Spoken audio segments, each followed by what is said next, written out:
on everybody, it's your boy Shinigami X, aka Captain X. I know it's been such a long time since I've been in my Hyuri, but for those of my new subscribers who don't know me like this, basically, for those of you who see my channel, my newer subscribers, basically this is what I do best. Basically my channel is basically primarily based on Bleach. Before all other anime, before all other games, as much as I have a passion for them, Bleach is my thing.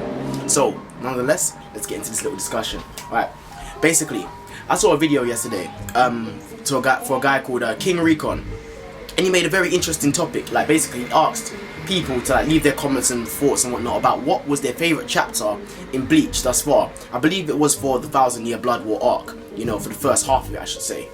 So nonetheless, let's get into this discussion. You know, I really liked this video because it really sparked my inner Bleach fan again. But I only have one gripe with this video. One gripe with this video, just one gripe. You know what that gripe is? God, jack my chapter.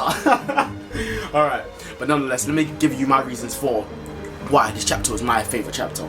Basically, the chapter I'm going to be talking about is 512, which was originally titled Everything But the Rain, until we had the Everything But the Rain segment, which went into, I believe it was 10 openings. So, it was the original Everything But the Rain. Okay, so nonetheless, let's get into this discussion. Basically, the reasons why this chapter was one of my favourite chapters of Bleach, because it had everything that, you know, Kubo put so much work into this chapter. Basically, the way it starts out is it continues from the last chapter. This is almost coming like one of my reviews. So the way it starts out is a continuation of the last chapter where you see an explosion in the sky. So we all have a very good idea of who it is, but it's just never quite hinted or shown. Then you get little glimpses of the character. We all know that's Ichigo, come on, but it doesn't actually just directly show him. So we're thinking like, okay, in the back of our minds, who is this? But we know who it is. Kind of like with the whole Grimmjow kind of thing. We know it's Grimmjow, but they're not showing it.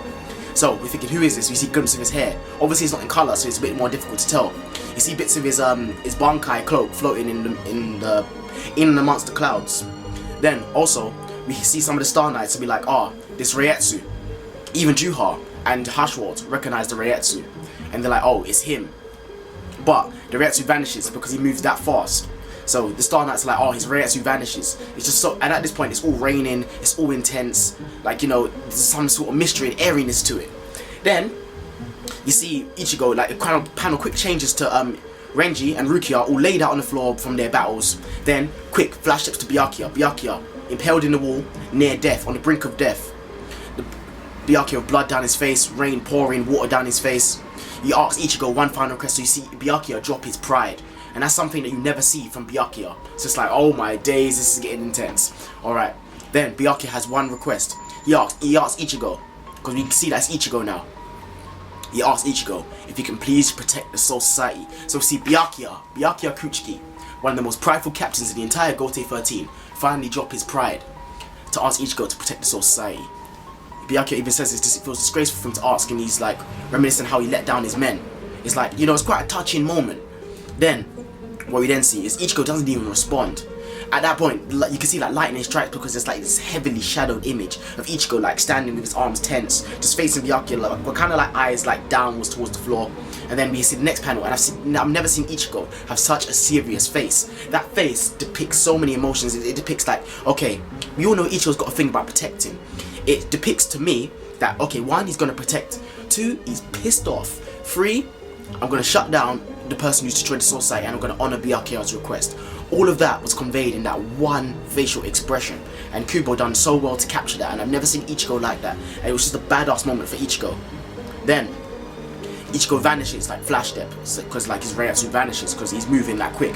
So it makes you understand how fast Ichigo actually is, because we never had a real glimpse of Ichigo's speed until the last time when he fought Byakuya. The first time he fought Byakuya, not the first time he fought Byakuya in Bankai.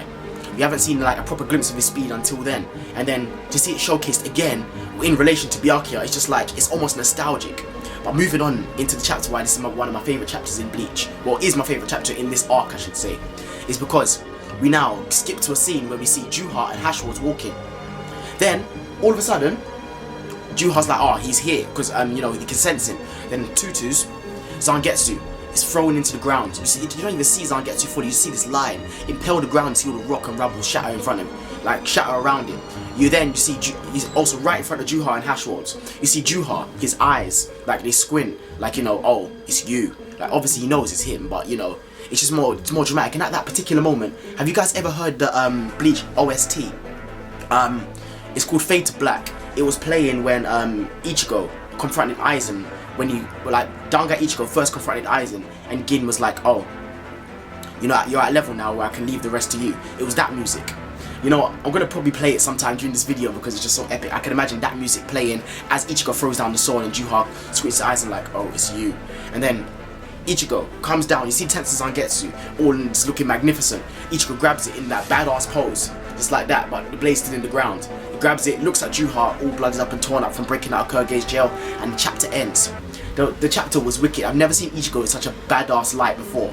It's like, that was one of my favourite chapters, what was my favourite chapter of this arc.